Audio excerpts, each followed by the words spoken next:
Jen here with a layout for Stretch the Sketch. It's been a while since I've done this one, but it is one of my favorite series. And so every month I'm like, I gotta do this. I love sketches. I love 2-page layouts. They're not something I do very often.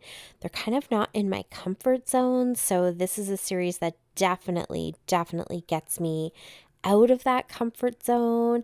I get multiple pictures put onto these layouts. Like, it's so much fun. I love it. Please go and check out all the links down below because so many people play along, and it's one of those great series where people can jump in and out as they want. So you're always going to get a few new people or different people each month that are playing, and that's just fantastic because it always brings, new creativity and inspiration. And sometimes it's somebody that maybe you don't follow, so you have a new person that you can subscribe to, and sometimes it's maybe somebody you haven't seen create for a while, and so it's nice to reconnect and get back in touch with them. So love this series. We are working with today's sketch. It's St. Patrick's Day today. Happy St. Patrick's Day, everybody. Hopefully the leprechaun was nice to you, and you're all decked out in green and you're eating some fun chocolate and doing whatever you do, some Lucky Charms, whatever it might be for St. Patrick's Day. But we are working with the sketch for day 17, which was created by Lisa Marie for 30 Days of Sketches, series 14, if you can believe it. So I showed you that at the beginning.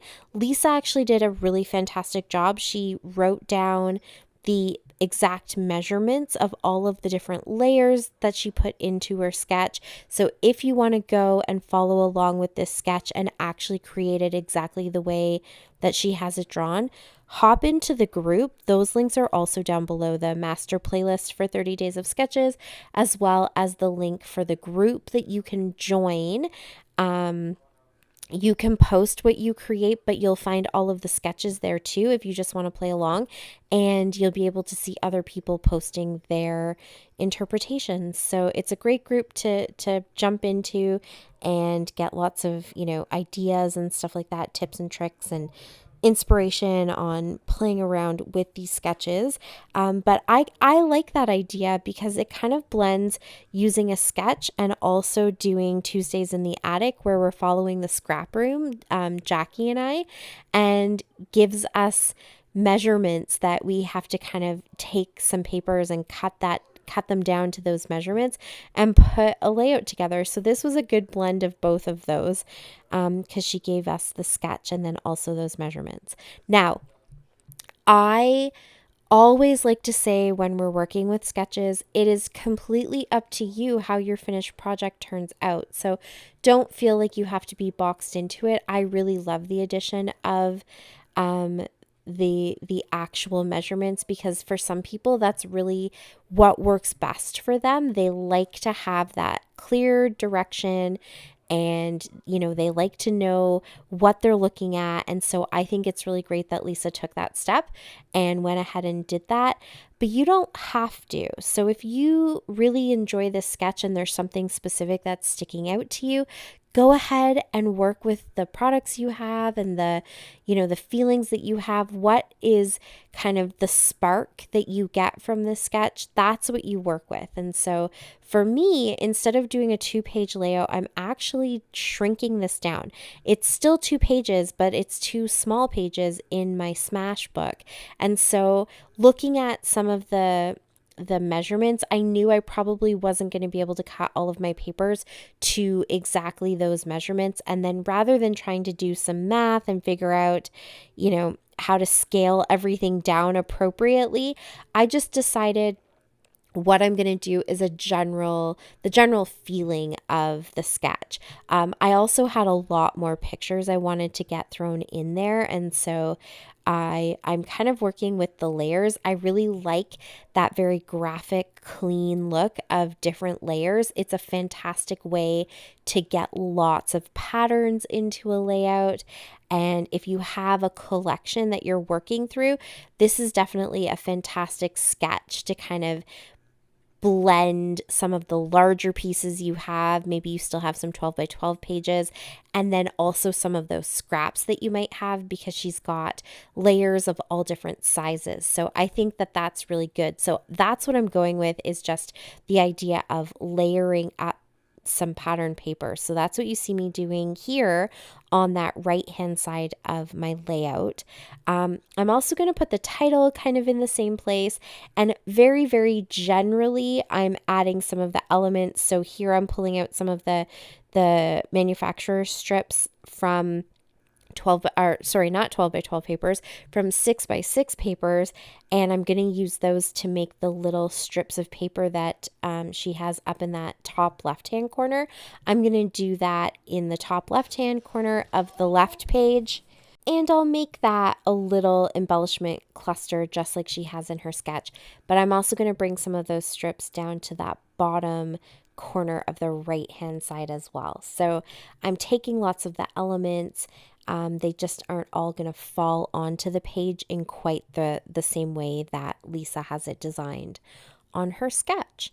And so what I also decided to do is, because in this Smashbook, I don't have that many layouts yet, and I'm already not even able to close this book so that it closes flat.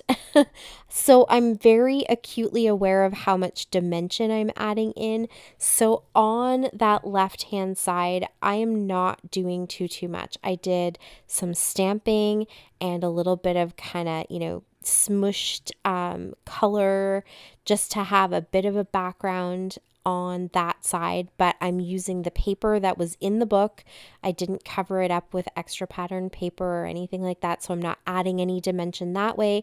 And I'm literally just taking all of my pictures and I'm going to plop them down kind of in a grid, and that's pretty much it.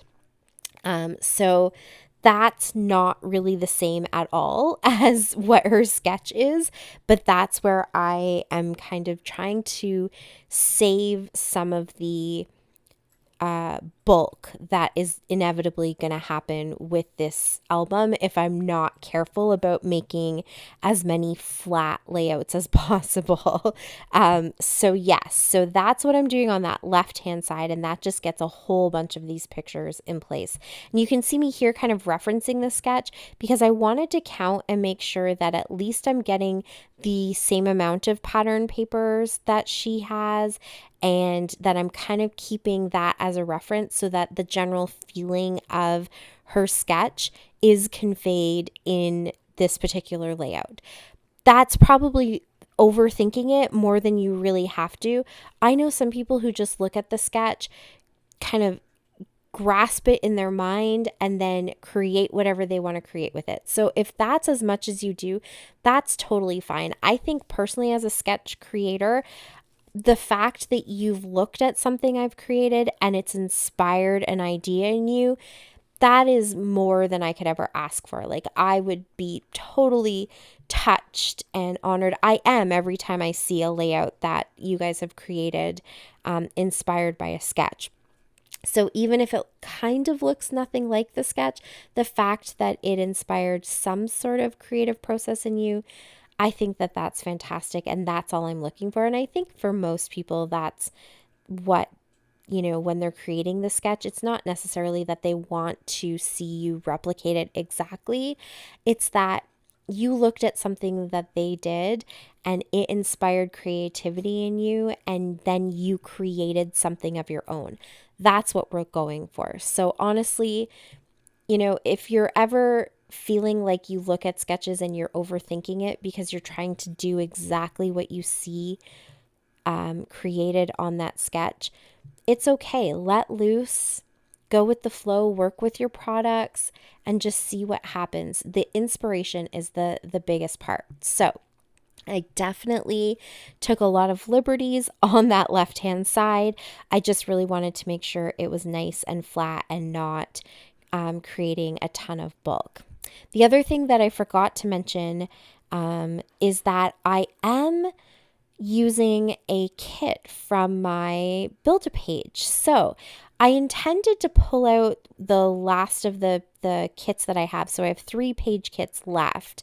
You can see the video where I put them all together, and previous videos show me creating with the 2 page kits that I have used.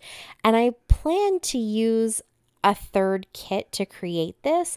And I just couldn't, flipping through and looking at the pictures that I already have kind of tucked into the album. You can see how I do that sort of in the same way that I do with my Project Life, where I'll print out the pictures and then I will put them into some sort of order, and they're just tucked into each page where I think I want them to go. As I was flipping through, none of the pictures were really inspiring me to pull out any of the kits. And so I changed things up a little bit, because what I realized is the kit that I used for Saturday's layout. So the video that was posted on the 16th, using the sketch from the 16th, I used this kit that has a wintry background to it and then these bright pops of color. And I actually thought that that would work really well, because in my Smash book, the pictures that I'm working with are from January and February. And so they're all kind of wintry, and I just felt like this was a better kit. And I did have enough left over that I thought I could stretch it into another layout. So I guess this month you're getting a bonus build a page kit layout, because this will be a 6th one, where I'm using all of the leftover bits and pieces from yesterday's layout. And it was just the right amount of stuff. I did tuck in to my first page kit that I used as well, because there was a lot more paper there. And so the On Trend collection, My Mind's Eye paper that I used in my background here, is from that very first kit. Oopsies, here I'm showing you where I goofed a little bit. I actually put that picture down upside down, and so I had to pull it all apart and fix it and put it right side up, because it's the pocket for the other picture. So it's kind of important. But yeah, I had it stuck down the wrong way, and so the birds were upside down. But yes, that plus sign paper is from the very first kit that I put together. Everything else, all those little branding strips and colorful pieces of paper, that is from yesterday's kit. The black and white paper that I used as my horizontal layer is from yesterday's kit. This little kind of tag that I'm using to make my title is from yesterday's kit. The gold snowflakes, they're all from yesterday's kit, and the little embellishments you'll see me use in a second here, they're all from yesterday's kit. The only thing I pulled out was some stamps, so those snowflake stamps, and then this little stamp here that says winter fun. I'm just going to add the fun part and these little tiny snowflakes. And yeah, I stretched this kit into a second layout. So I definitely killed it, which I'm pretty happy with. And you can see here where I'm putting the title. That's pretty close to where Lisa has her title kind of sideways in her layout. So another kind of little glimpse of the original sketch in this layout. But this was kind of fun to put together. Like, I really didn't have any plan for the stamping or anything. I just went for it and decided to play around. I'm even going to stamp here right on the picture so that I can have this let it snow kind of in 3 different places. I love a good visual triangle, and Lisa has that represented in her sketch, so I wanted to make sure I was doing that too. And then I have my 3 little embellishment clusters, not quite in the same places, but generally in the same places, just because they felt like they were the right places for this layout as well. And I'm just going to finish it off with a few little words and phrases. Again, all stickers that came out of yesterday's page kit. And that's it. Like, it was really just about how could I get these pictures to all fit nicely onto this page, have the page lay fairly flat. I got a little bit of glitz and glam in there, and I actually really love how it turned out. It works out really nicely in my smash books. So that is it for me for today. Thank you so much for watching. I really do appreciate it. Please subscribe if you haven't already. Check out all the links down below, and I will be back again soon. So until next time, happy scrapping. Bye.